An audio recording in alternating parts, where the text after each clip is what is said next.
Muawiyah, 4164 AH 661, 680 AD. Special features of the Umayyad period.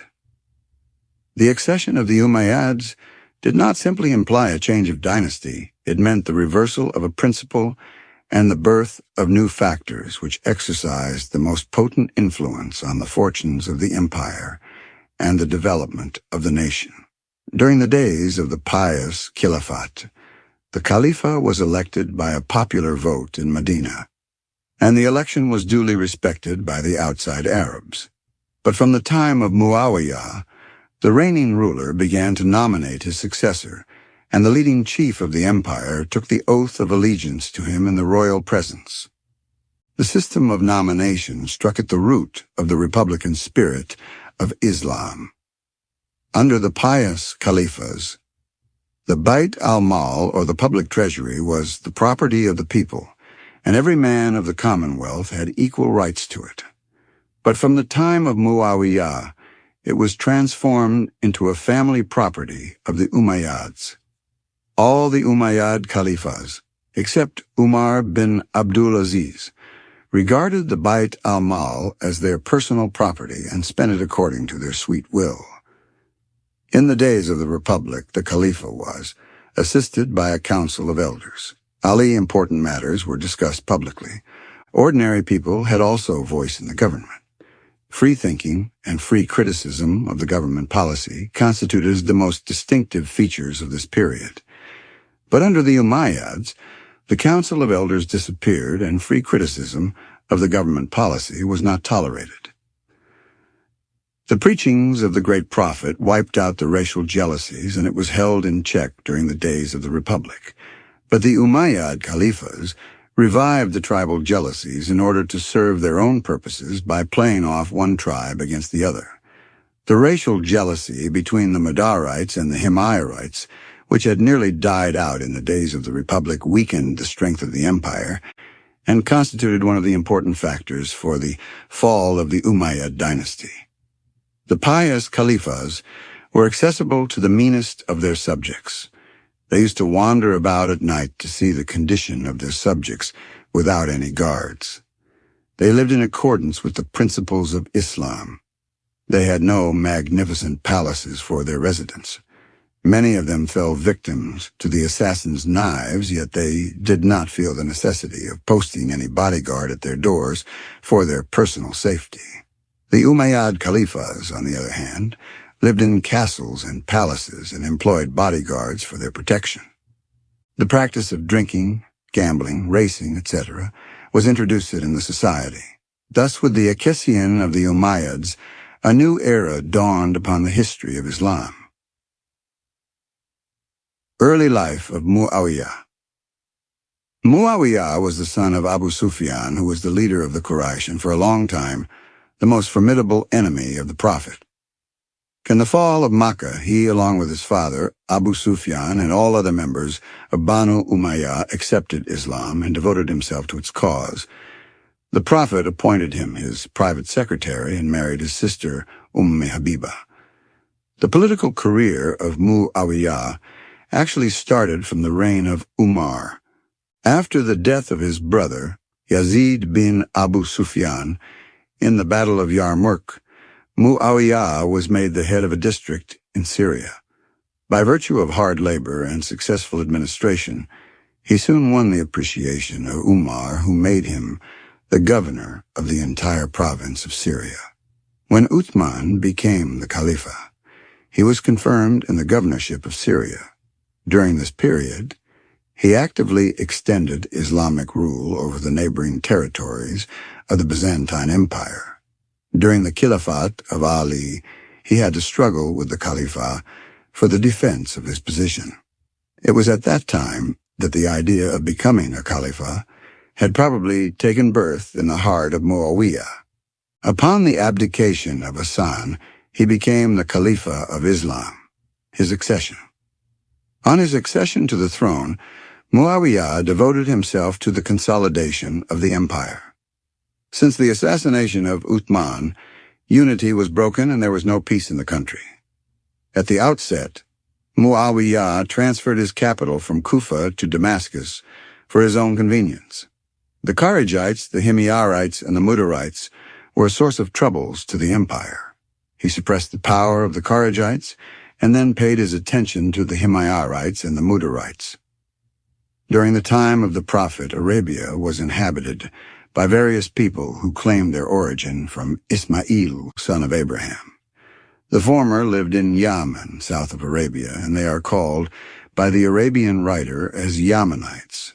But the Qadanites came to be regarded in later times as Fimyarites from Himar, one of the sons of Abdus Shams. The Ismailites lived in Hijaz, and they were sometimes called Banu Ma'ad from Mudar, grandson of Ma'ad. The Banu Quraysh, the Banu Qais, the Banu Bakr, the Banu Tagib, and the Banu Tamim were the branches of the stock. The Himyarites had attained great civilization, while the Mudarites were nomadic and pastoral. There was a keen and constant antagonism between the two races long before the advent of the prophets. The preachings of Muhammad, peace be upon him, wiped out the racial jealousy, and Umar the Great improved their relations to a very great extent. Under Muawiyah, they began to pick a quarrel, and their enmity was fanned by the Khalifa to serve his own end. It was his policy to hold the balance between the two tribes. He did not allow one tribe to oppress the other. Muawiyah could study men of parts. He appointed several administrators who helped him in suppressing the disturbing elements and extending his empire abroad. Of these persons, Amr bin As, Mughira bin Shu'bah, and Ziyad bin Sumayya were the most prominent. Amr bin As, the conqueror of Egypt, was the governor of Egypt for 5 years. Under Umar I, and he continued the same post for a like period during the Khilafat of Uthman. Muawiyah appointed him the governor of Egypt, and he remained in the post till his death. It was under him that Uqba was sent as general against the Berbers of North Africa, which was brought under the sway of the Muslims. Brave in the field, astute in counsel, coarse, and unscrupulous in word and deed, it was mainly to Amr that Muawiyah owned his ascendancy over Ali and the eventual establishment of the Ummayyad dynasty. Al-Mughira was an early convert to Islam. Clever and powerful, he was one of the able generals of Muawiyah. He joined his party during the civil war with Ali. Muawiyah made him the governor of Kufa, which was full of quarrels and factions. Within a short time, he restored peace and order in Kufa. Ziyad bin Sumayya was a natural son of Abu Sufyan. At first, he was a strong supporter of Ali. On the abdication of Hassan, he flatly refused to submit to Muawiyah. It was al-Mughira who ultimately reconciled his half-brother to him. Ziyad was the best-fitted person to bring peace in the turbulent Basra. Muawiyah appointed him the governor of Basra in July 665 A.D. Ziyad soon brought peace and order to the city. After the death of Mughira, Kufa was also placed under him. He proved a pillar of strength to the Umayyad rule in the eastern provinces.